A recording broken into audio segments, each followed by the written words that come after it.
America's top diplomat arrived in Qatar from meetings with the Israeli Prime Minister Benjamin Netanyahu in Jerusalem on Monday. A handshake with Qatar's Prime Minister, smiles with its leader Sheikh Tamim bin Hamad of Thani, but a cordiality that belies the seriousness of the situation after a momentous week for the Gulf state and wider region, following Israel's attempt to assassinate Hamas negotiators in Doha on September the 9th. Qatar has called the attack by Israel an act of terror and a flagrant violation of its sovereignty and international law. The strikes failed to kill the team, but killed 5 members of Hamas and a member of Qatar's security forces. The US requested Qatar host Hamas in 2012 and has praised Doha's mediating efforts in conflicts around the world for years. But the attack has strained Doha's relationship with Washington, its most powerful ally, more than ever before. Rubio came to Qatar straight from Israel, where, standing next to Israel's leader, he apparently endorsed the attack in Doha, but asked Qatar to continue its diplomatic efforts to end the war on Gaza. We are focused on what happens now.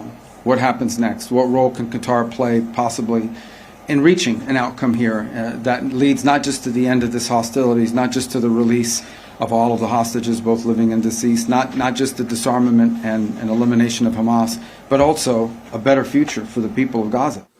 Qatar's foreign ministry says the Emir and the US Secretary of State discussed enhancing their security cooperation. Rubio said Qatar and the US were on the verge of signing what he described as an enhanced defense cooperation agreement. Qatar plays host to the largest US airbase in the region, one that's supposed, in theory, to offer Qatar security. The US has repeatedly denied accusations it had sufficient time to warn Qatar of Israel's attack. And some suspect it may have turned a blind eye to Israel's attempt to sabotage Qatar's long-standing efforts at mediating an end to the war. It's very difficult to believe that the U.S. is going to come to the defense of Qatar, as it seems to be almost ignoring what Israel did, though they condemned it. There would need to be a stronger show of force, I would think. And it's, the U.S. at this moment, I think this is what Rubio is doing. He's just trying to do some damage control. Rubio's visit comes a day after Doha hosted an emergency summit of Arab and Muslim countries. It was a show of solidarity with Qatar and condemnation, demanding Israel be punished and further isolated on the international stage, with renewed demands that its leader be prosecuted by the International Criminal Court.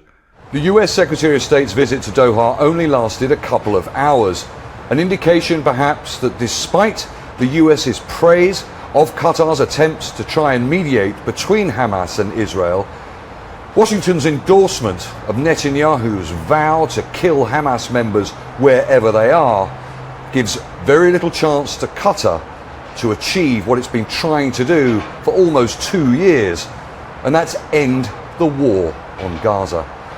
Stratford, Al Jazeera, Doha. Don't miss out. Get the full picture. Subscribe to Al Jazeera for reliable news, expert insight. Like, share, stay ahead.